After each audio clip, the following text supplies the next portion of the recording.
So this is the next step in the tutorials. I think this is number 4. And we've been talking only about buying Tesla calls out in the future because we're really bullish.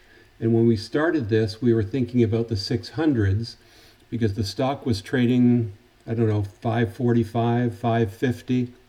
And then it shot up, it shot down, now it shot back up again.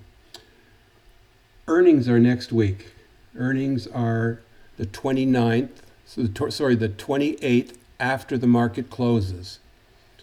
So if we wanted to play the earnings next week, you would certainly not buy or sell a call because they're just too expensive.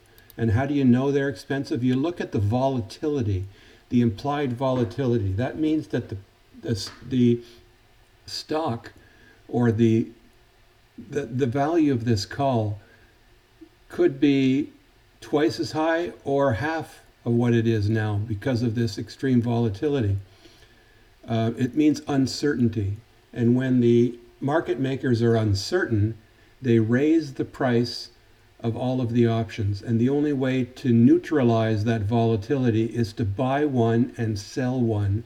And that's called a spread. Now, we're not going to talk about calendar spreads where you buy one week and sell another week.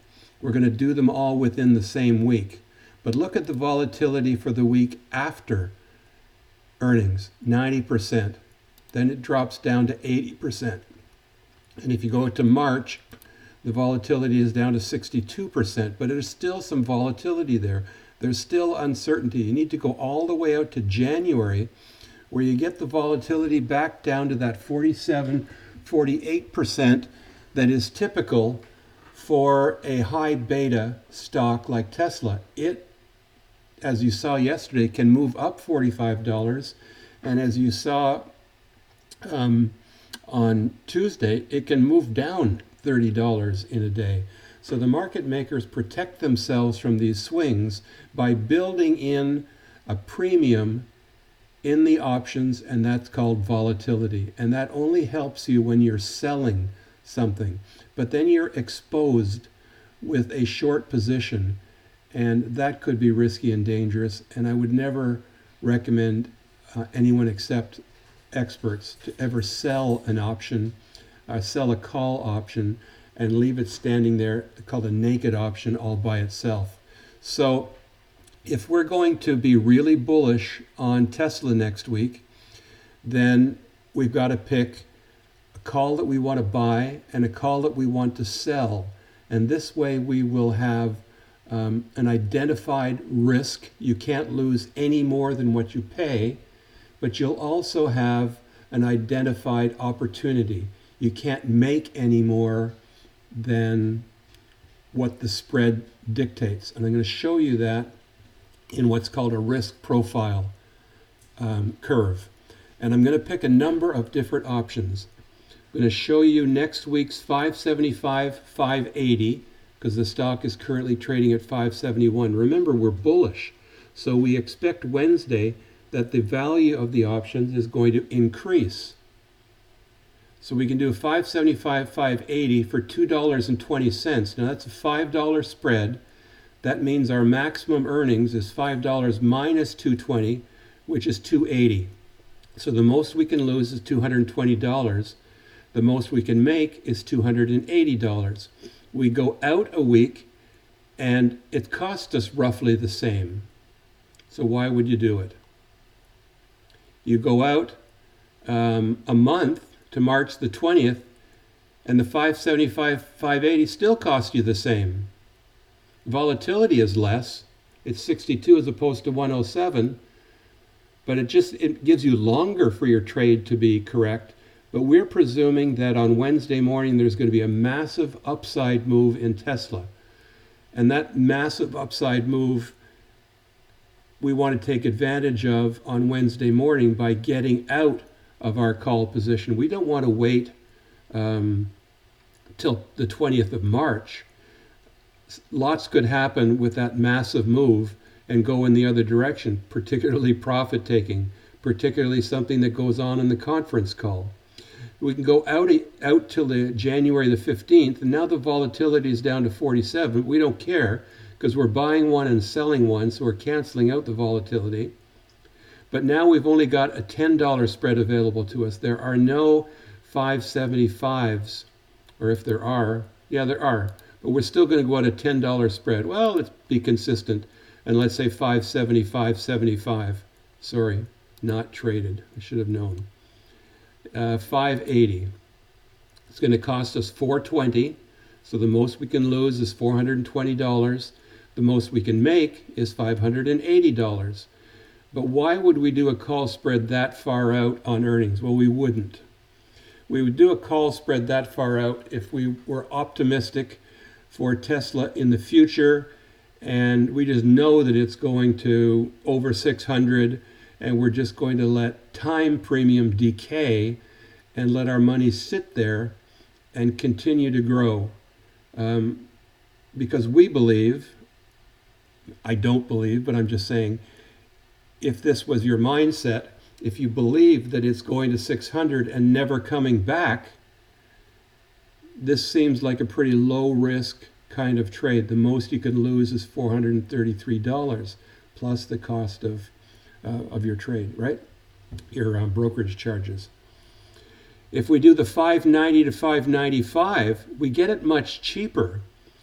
And if our belief is that it's going to 600, well, we could risk less or we could buy more. We could buy 5 of these or 4 of these for the same price as one of those, roughly. So now let's look at our risk profiles and all of those trades. If we decide to do next week's 575, 580, the most we can lose is $218. The most we can make is $260. If the price of the stock goes up to, let's move this line. Let's say the price of the stock goes up to $590 the day after earnings. I've set my calendar here to July 29th. So this is a risk reward curve for January the 29th. But we've got a volatility adjustment, right? It's 108%, but after earnings, the volatility risk goes away. The market makers no longer need to charge that premium because they already know the outcome of earnings. So that volatility is going to drop 50%.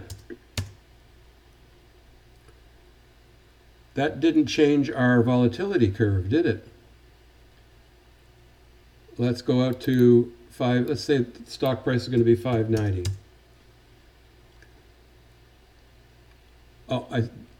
Yeah, the volatility is going to drop 50%. So let's say it's going to drop, 70 points. That's strange. Our volatility curve is not changing. It certainly should. Anyways, this option, which you paid $220 for, will be $60 profitable. All you have to do is wait for Thursday to go by, Friday to go by. Something is not correct here because that's the end of the week.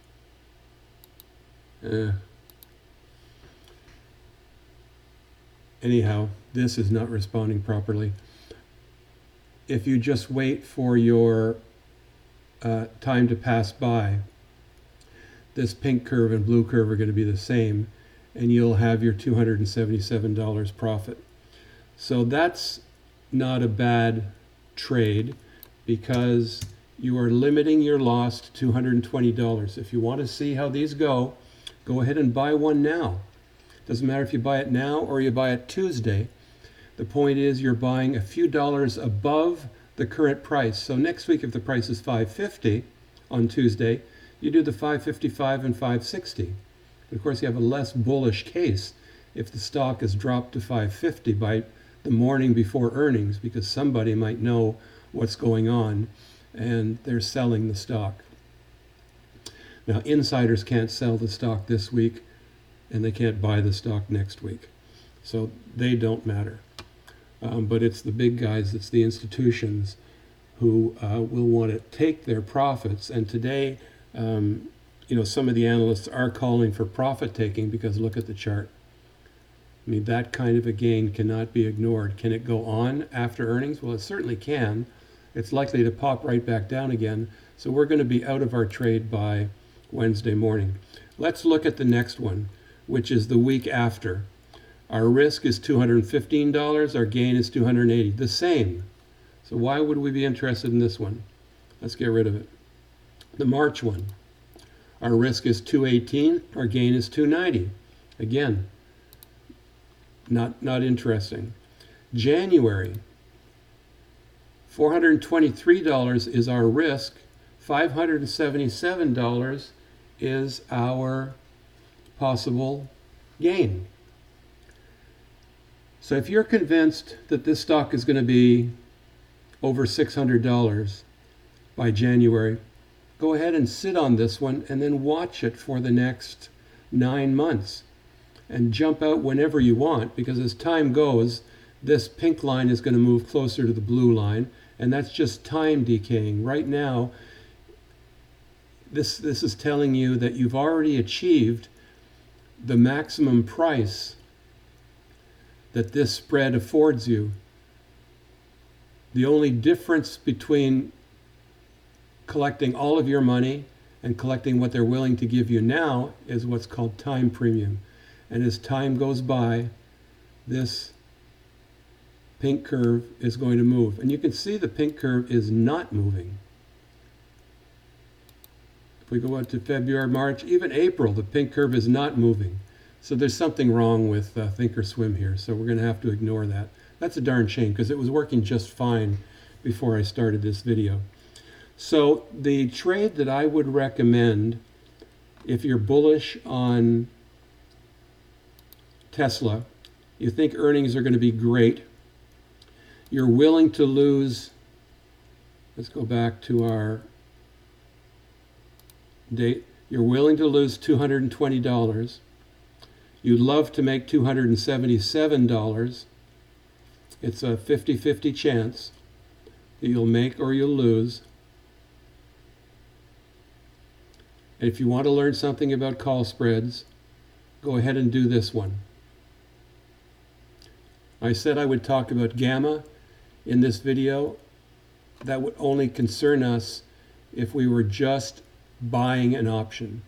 But since we're doing a spread, our gammas are going to cancel out. Our volatilities are going to cancel out, and you can see that our delta scores, where's our deltas? Let's get rid of that. Our deltas are really, really small. So it's all time-based and volatility that's in this vertical spread. For every dollar that Tesla goes up, your spread is only going to change by 2 cents. So it's time premium. It's volatility that you're going to get immediately back the next morning. Let me try this again. I really want to show you. Let's just do volatility minus 50. Didn't change. Let's go to more parameters. That's because it's not changing here. There we go. So let's do this minus 50 and watch the pink line. It didn't move up very much. If the volatility drops 60 points, which it could very well, the pink line is moving up, but not the 23rd. We want to see it on the 29th. So if the stock is at $589, you'll have made $118 profit. So 50% profit on your money. And you can just continue to wait for the rest of the week And now you can see how,